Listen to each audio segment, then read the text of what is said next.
ये मटके और मिट्टी के बर्तन साधारण नहीं, किसान की अपनी खाद फैक्ट्री है। यहाँ पर सिर्फ डीएपी यूरिया का देसी विकल्प ही नहीं बनाया जाता, बल्कि जैविक तरीके से फसल की दवाएं और पैदावार बढ़ाने वाली टॉनिक भी बनाई जाती हैं। राजस्थान के किसान प्रहलाद गुज्जर रासायनिक खेती से मुंह मोड़कर जैविक और प्राकृतिक खेती की तरफ चल पड़े हैं। प्रहलाद अपनी 9 एकड़ जमीन में से 1 एकड़ को पूरी तरह से जैविक बना चुके हैं और बाकी के लिए क्रमिक कोशिश में जुटे हैं। मैं 7 साल से बाकी जो ज़मीन मेरे पास 8 एकड़ है उसमें मैं डीएपी बंद कर रखा है और मैं सुपर का ही यूज करता हूँ। हर फसल में सुपर और यूरिया का ज़्यादा, वो भी ज़्यादा नहीं, थोड़ा बहुत ही करता हूँ। मेरे पास ज़मीन है अभी वर्तमान में 9 एकड़ ज़मीन है और मैं अभी 1 एकड़ में ही इसको जैविक खेती कर रहा हूँ। धीरे धीरे करके इसको और आगे उसको भी जैविक में लाने की तरह विचार बन रहा है। प्रहलाद गुज्जर राजस्थान की राजधानी जयपुर से करीब 275 किलोमीटर दूर कोटा जिले की लाड़पुरा तहसील के कैथून में रहते हैं। 12वीं पास प्रहलाद रेसलिंग के खिलाड़ी रहे हैं। खेती और पशुपालन उनका मुख्य पेशा है। उनका कहना है कि उनके गांव में लोग बहुत बीमार पड़ने लगे थे, इसलिए उन्होंने जैविक खेती की राह चुनी और इसके लिए बाकायदा ट्रेनिंग भी ली। मैंने पिताजी की खेती को देख के और मेरे गांव जो कस्बा है कैथून है उसमें जो कई प्रकार की बीमारियां पैदा हुई है, उसको देख के मैंने इस जैविक खेती के ऊपर अपना एक विचार बनाया कि भाई थोड़ी ज़्यादा नहीं, थोड़ी बहुत ही अपन अपनी जैविक खेती करें। मैंने ये जो जितना भी जैविक की जो खेती के लिए जो बनाया, तो हमारे जो पास में है यहाँ से जागोड़ा ग्राम में जो श्री राम संत है जो वह है अपने जो जैविक कृषि अनुसंधान केंद्र, वहाँ पे जाके मैंने 2 साल पहले थोड़ा जानकारी ली, भाई इसको वर्मी कंपोस्ट कैसे बनाया जाता है या सरल कंपोस्ट कैसे बनाया जाता है। राजस्थान में कोटा समेत तमाम गांवों में प्रहलाद जैसे कई किसान मिल जाएंगे जिन्होंने श्री राम शांताय जैविक कृषि अनुसंधान एवं प्रशिक्षण केंद्र से सरल खाद और गौमूत्र आधारित कीटनाशक आदि बनाना सीखा है। कृषि से स्नातक और बागवानी में परास्नातक करने वाले पवन टांक घोयल ग्रामीण विकास संस्थान के प्रबंधक हैं। हम लोग जब देश भर में अलग अलग क्षेत्रों में काम कर रहे थे तो हमें ये लगा कि किसानों को खेती के विषय पर कई सारी तकलीफों का सामना करना पड़ रहा है। जब हमने लागत के विषय पर अध्ययन किया तो हमें लगा कि खाद, बीज और दवा ये मेजर 3 इनपुट है और इनके विषय पर किसान को सबसे बड़ा इन्वेस्ट करना पड़ रहा है। हमें इनके विकल्प के तौर पर काम करने की आवश्यकता लगी। सौभाग्य से यहाँ स्थान, यहाँ जलवायु, यहाँ की मिट्टी सब अनुकूल लगी। यहाँ काली मिट्टी में देश भर की सभी फसलों का उत्पादन हो सकता है। यहाँ की जलवायु भी अच्छी है और दूसरी बात थी कि इनकी समस्याओं के समाधान के विकल्प को प्रैक्टिकल रूप में सामने रखने का पहला प्रयास करना।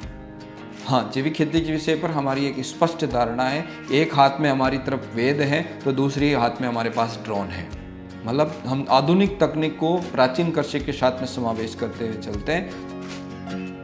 घोयल ग्रामीण विकास संस्थान में जैविक खेती, लाभकारी खेती और छोटे किसानों के लिए कई लाभकारी मॉडल न सिर्फ बनाए गए हैं, बल्कि किसान बहुत कुछ अपने हाथों से करके भी देखते हैं। ये एक आवासीय केंद्र है जहां कई तरह की अत्याधुनिक लैब मौजूद हैं, जिनमें मिट्टी, पानी, खेत की उपज, जैविक खाद और दवाओं तक की जांच हो सकती है। इसके अलावा यहाँ आधुनिक कीट विज्ञान लैब, माइक्रोबायोलॉजी लैब, बीज बैंक, प्रोसेसिंग यूनिट आदि संचालित हैं। संस्थान के मुताबिक उनके यहाँ पिछले 2 वर्षों से भारत के कोने कोने से किसान, वैज्ञानिक और कृषि से जुड़े लोग संस्थान को देखने और प्रशिक्षण के लिए आते हैं। यहाँ आने वालों में व्यक्तिगत किसान, संस्थागत एनजीओ प्रतिभागी, कृषि विभाग, कृषि विश्वविद्यालयों और कृषि अनुसंधान से जुड़े लोग शामिल होते हैं। अभी 36 एनजीओ हमारे यहाँ आ चुके हैं। करीब 8 जो सामाजिक संगठन हैं वो हमारे यहाँ आ चुके हैं।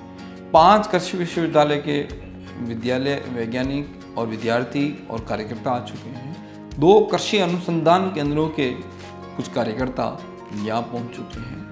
व्यक्तिगत की हम बात करते हैं तो अब तक हम व्यक्तिगत किसानों में करीब 2500 किसानों तक हमारी व्यक्तिगत पहुंच हुई है। ग्राम चौपाल के माध्यम से अब तक, ग्राम चौपाल का मतलब गांव के मध्य पेड़ के नीचे जाकर 20-50 किसानों को एकत्रित करके हमारे जैविक खेती के विषय पर रखना, तो ग्राम चौपाल के माध्यम से 1500 लोगों तक हमने पहुँच बनाई है।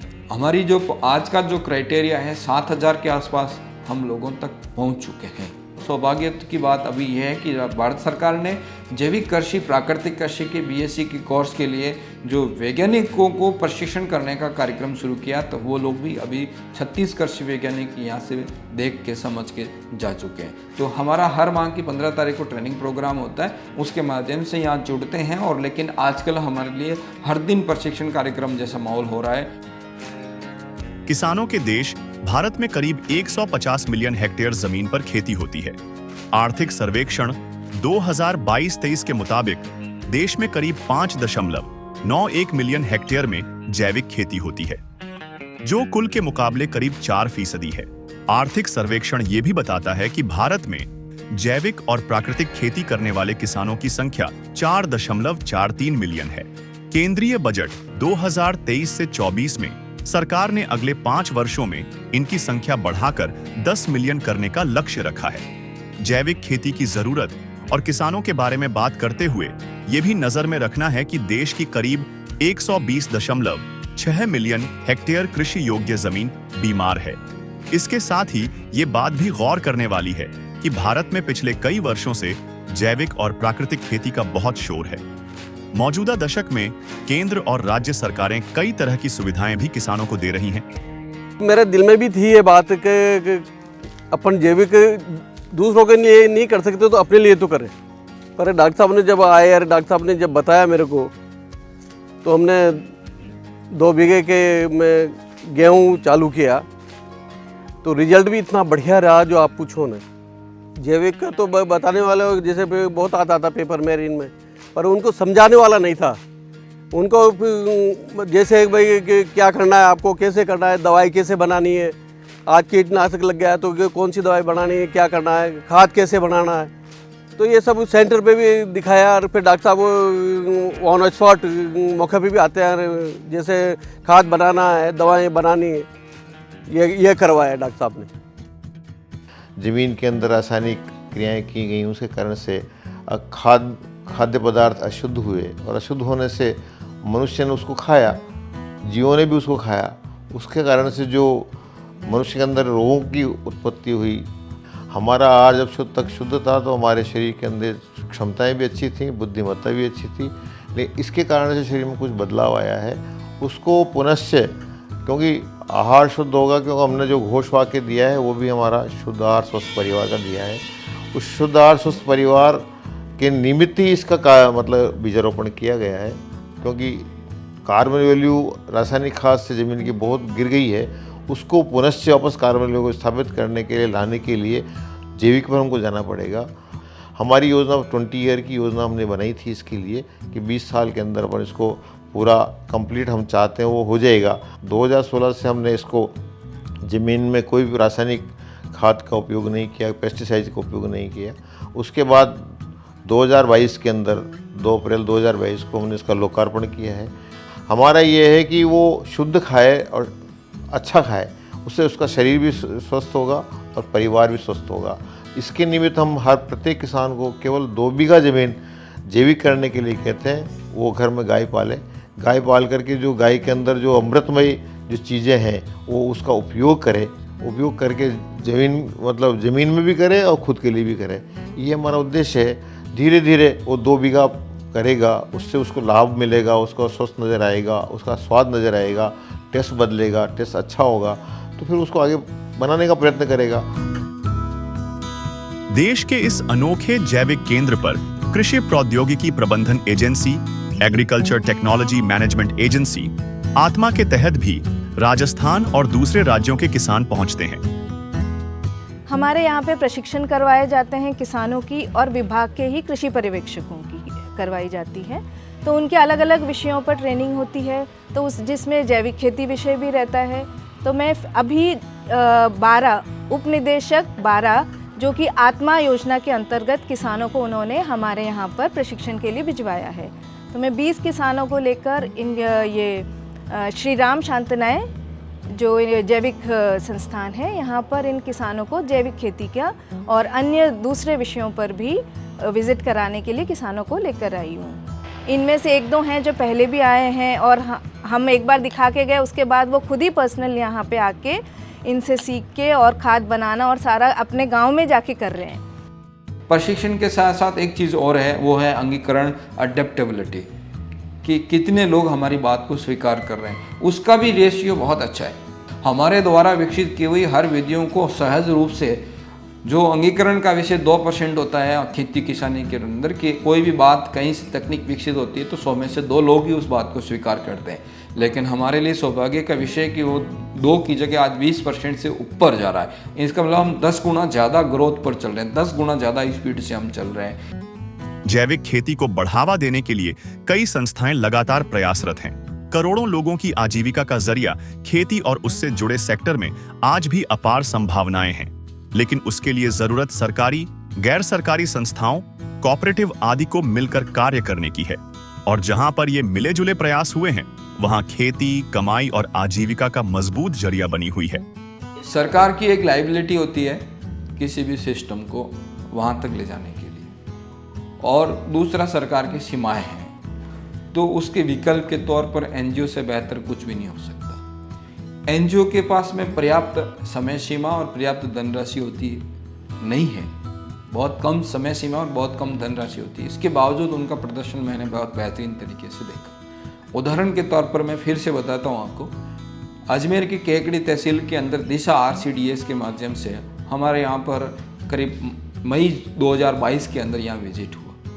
1.5 महीने के बाद वहाँ के करीब 150 लोगों के यहाँ जो रेवड़ियाँ, जो गोबर के ढेर कचरे के रूप में रोडों पर देखी जाती थी, उन्होंने उन कचरे के ढेर को खाद में बदल दिया। ये बहुत बेहतरीन परिणाम है, बहुत बेहतरीन रिजल्ट किसी एनजीओ का है। बूंदी की खटकड़ में प्रेम समृद्धि नाम से एनजीओ है।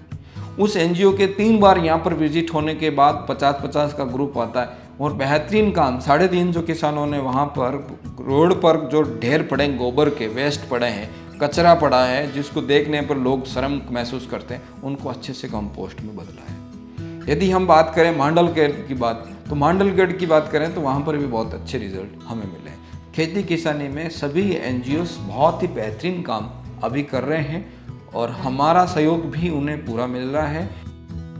खेती जैविक हो या प्राकृतिक, लाखों किसान उसे अपनाने को तैयार हैं, लेकिन मार्केट यानी बाजार बड़ी समस्या है।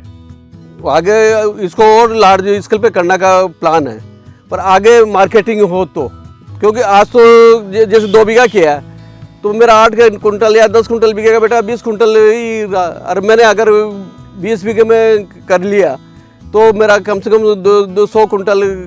200 कुंटल करीब धान निकलेगा, उसको कहाँ रखेंगे। मार्केटिंग के बारे में मैं बहुत अनुभव मेरा बहुत अच्छा है और मैंने जीवन में मार्केटिंग में भी प्रामाणिकता से काम करने से हमारी ख्याति बढ़ी है। मार्केटिंग के मास्टर हैं।